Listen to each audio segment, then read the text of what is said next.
The great stress that Jesus faced. Many people think that the road to the cross was easy for Jesus. If the decision were easy, the value of Jesus' sacrifice would be diminished. We read that Jesus was overwhelmed with sorrow to the point of death. Imagine this. You were about to go through one of the most painful deaths a person can experience. There will be humiliation and insults thrown at you, and the people coming to arrest you are coming soon. The book of Luke tells the story of Jesus' final journey to his death. From his prayer in Gethsemane, where his faith in God is confirmed, to his burial, the Bible describes how an innocent man came to die for others. The Gospels each include a narrative that describes the time that Jesus, his disciples, and others spent in the Garden of Gethsemane, just before Jesus was arrested. Jesus prayed to his Father in the garden 3 times, saying, "And after going a little farther, he fell face down and prayed, saying, 'My Father, if it is possible that is consistent with your will, let this cup pass from me, yet not as I will, but as you will.'" Matthew 26, verse 39, Amplified Bible. A little later, Jesus prays. He went away a second time and prayed, saying, "My Father, if this cannot pass away unless I drink it, yours will be done." Matthew 26, verse 42. These prayers shed light on Jesus' state of mind immediately prior to his crucifixion and demonstrate his complete surrender to the will of God. The cup that Jesus is referring to is the suffering that was going to befall him in the future. It is as if Jesus were being presented with a cup that was full of bitterness, and it was expected of him to drink the entire thing. In Matthew 20, verse 22, Jesus talked about suffering. But Jesus replied, "You do not realize what you are asking. Are you able to drink the cup of suffering that I am about to drink?" They answered, "We are able." Matthew 20, verse 22. When Jesus prays to the Father, "Let this cup pass from me," he is expressing the natural human desire to avoid pain and suffering. Jesus is fully God, but he is also fully human. Though perfect, his human nature still struggled with the need to accept the torture and shame that awaited him. His flesh recoiled from the cross. In the same context, Jesus tells his disciples the following: "Keep actively watching and praying that you may not come into temptation. The spirit is willing, but the body is weak." Matthew 26, verse 41. When Jesus prayed, "Let this cup pass from me," he was fighting against the desires of his flesh, which yearned for self-preservation and comfort. The struggle was fierce, overwhelmed with sorrow to the point of death. Then he said to them, "My soul is deeply grieved, so that I am almost dying of sorrow. Stay here and stay awake and keep watch with me." Matthew 26, verse 38. This prayer, more than anything else, demonstrates that Jesus was in every way fully human. Jesus had foreknowledge of what was to come. Mark 8, verse 31, Amplified Bible. "And he began to teach them that the Son of Man must, of necessity, suffer many things and be rejected as the Messiah by the elders and the chief priests and the scribes, and must be put to death, and after 3 days rise from death to life." The torment that he was going to go through was going to be more than just physical. It was also going to be mental and spiritual. Jesus was aware that it was God's plan for him to be crucified, that God wanted him to be pierced for our transgressions and wounded for our healing. Jesus knew that this was the will of God. Isaiah 53 verses 5 to 7. But he was wounded for our transgressions. He was crushed for our wickedness, our sin, our injustice, our wrongdoing. The punishment required for our well-being fell on him, and by his stripes, wounds, we are healed. All of us, like sheep, have gone astray. We have turned each one to his own way, but the Lord has caused the wickedness of us all, our sin, our injustice, our wrongdoing, to fall on him instead of us. He was oppressed and he was afflicted, yet he did not open his mouth to complain or defend himself. Like a lamb that is led to slaughter, and like a sheep that is silent before her shearers, so he did not open his mouth. Jesus loves mankind, but his humanity dreaded the pain and sorrow he faced, and it drove him to ask his Father, "Let this cup pass from me." The phrase "let this cup pass from me" appears in Jesus' prayer, and it contains two significant qualifications. To begin, he utters the prayer, "if it is possible." Jesus implores his Father to let him choose an alternative path to redemption for humankind, if one exists. Jesus did not want to die, but he did follow the will of God. The events that occurred after he prayed demonstrate that there was no other way. The sacrifice of Jesus Christ is the only one that could possibly redeem the world.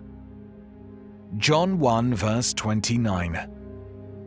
The next day he saw Jesus coming to him and said, "Look, the Lamb of God who takes away the sin of the world."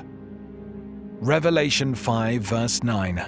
And they sang a new song of glorious redemption, saying, "Worthy and deserving are you to take the scroll and to break its seals, for you were slain, sacrificed, and with your blood you purchased people for God from every tribe and language and people and nation."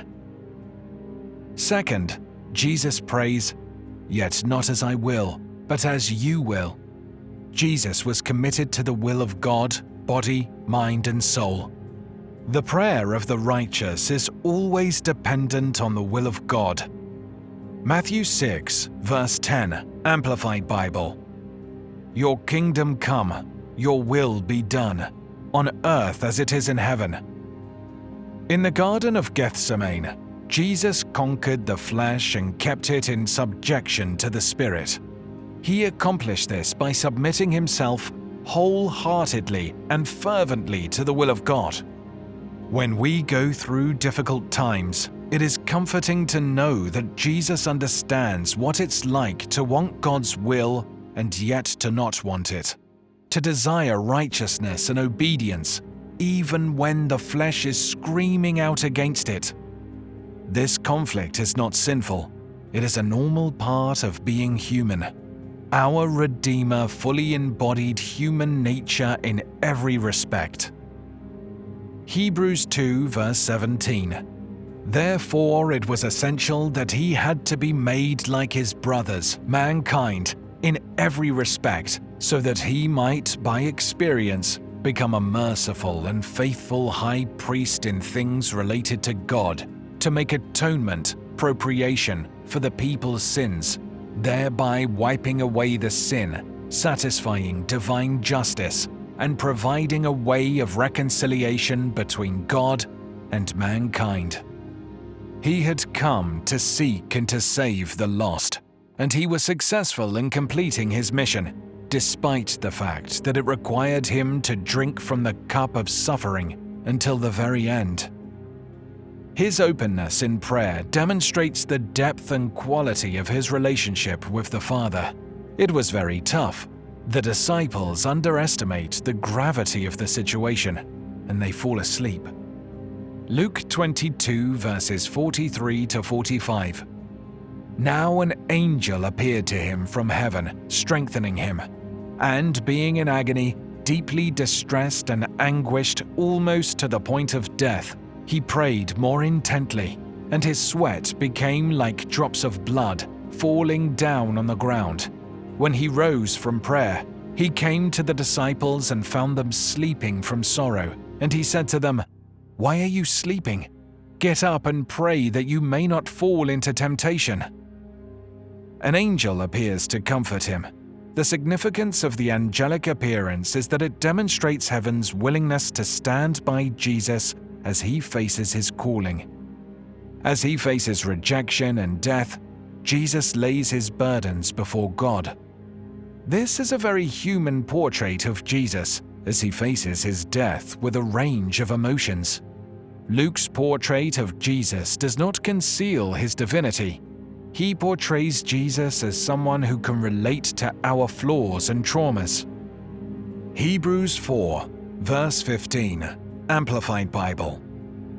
For we do not have a high priest who is unable to sympathize and understand our weaknesses and temptations, but one who has been tempted, knowing exactly how it feels to be human in every respect as we are, yet without committing any sin. This text reveals something about Jesus' character while demonstrating how we can face the great trials of life that God sends us. These verses show a man who is reliant on God and determined to do his will. We see a person who faces adversity by turning to God and another who expresses his intense emotions to God in prayer. Jesus is not spared the trial, but what is supplied is the strength to face it. Though he does not hesitate to ask if another way can be found, he affirms his determination to follow God's will. Heaven responds by giving Jesus the strength to face what God has called him to do, not by granting his request for another way. The passage revolves around this union of submission to the divine call and divine strength supplied. This passage reveals exemplary points about Jesus' character as he faces the cross trial. In prayer, Jesus expresses both his pain and his need to God. His custom of communicating with God is unaffected by the unusual events that occur in his life. We frequently neglect to go to God with our needs when we are the busiest. Trials frequently bring us to our knees, but the hectic pace of life frequently keeps us on the move and prevents us from praying. That is not true of Jesus. His pattern reminds us that prayer is essential even in the midst of chaos. And his prayer is not just to check in, it is full of honesty, emotion, and pain. True prayer necessitates effort. Too often, rather than laboring in prayer, we bow our heads, close our eyes, and let our minds wander. In prayer, Jesus demonstrates honesty and humility. He sincerely hopes that God will not force him to go through what is ahead of him and shares this openly, but he is even more committed to doing God's will. The prayer, while distinct from the laments in Psalms, is similar in that the petitioners also expressed their deepest emotions and pain to God. The private confrontation that occurs in prayer frequently produces the solace we require to take our next steps while holding God's hand. Furthermore, prayer is not a haphazard activity. As he seeks God in the midst of his situation, Jesus prays with his entire being. He even sweats blood drops. Jesus can walk with God because he seeks God on a regular basis. It is interesting that Luke, a physician, would bring up this unusual medical condition. Hematidrosis is a rare condition. The current understanding is that when someone is stressed, tiny capillaries within sweat glands rupture, allowing blood to mix with sweat. As explained by Dr. Frederick Zugerby, around the sweat glands there are multiple blood vessels in a net-like form.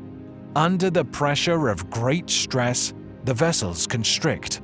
Then, as the anxiety passes, the blood vessels dilate to the point of rupture.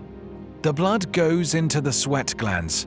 As the sweat glands are producing a lot of sweat, it pushes the blood to the surface, coming out as droplets of blood mixed with sweat. This certainly describes Jesus' situation in the garden, but there is one tricky word in the Greek which should give us a bit of pause. The text says that his sweat became hosei, great drops of blood.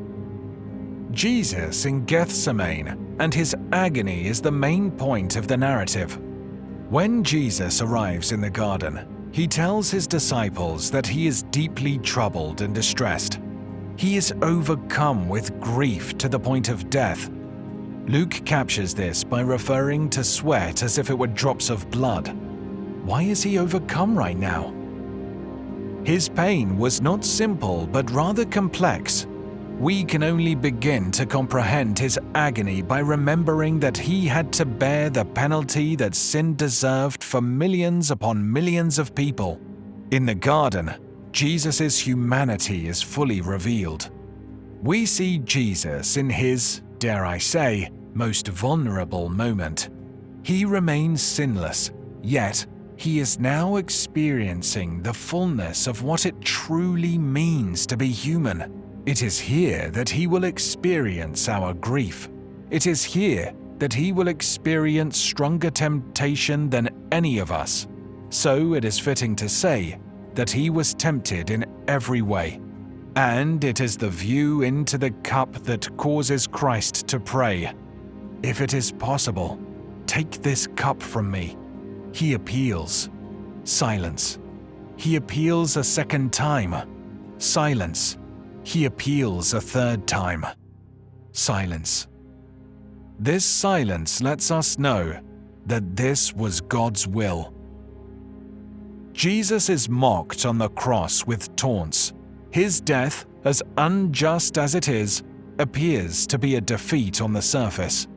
But because of who he is, Jesus transforms it into victory, not just for himself, but for all who accept what he accomplished on a solitary piece of wood one Palestinian afternoon. Every leader feels alone at times, especially when venturing into new territory. In the Garden of Gethsemane, Jesus experienced one of his most lonely moments. Every member of his team deserted him just hours before he was to be tried, tortured, and crucified. His story in the garden is one of history's most potent examples of a leader's dedication. Every leader who does something significant for God has a Gethsemane experience. What can we learn from this lonely time? Gethsemane is the location where, number 1, spiritual battles occur. Number 2, loneliness is felt. Number 3, honesty is expressed. Number 4, submission is required. Number 5, strength is received.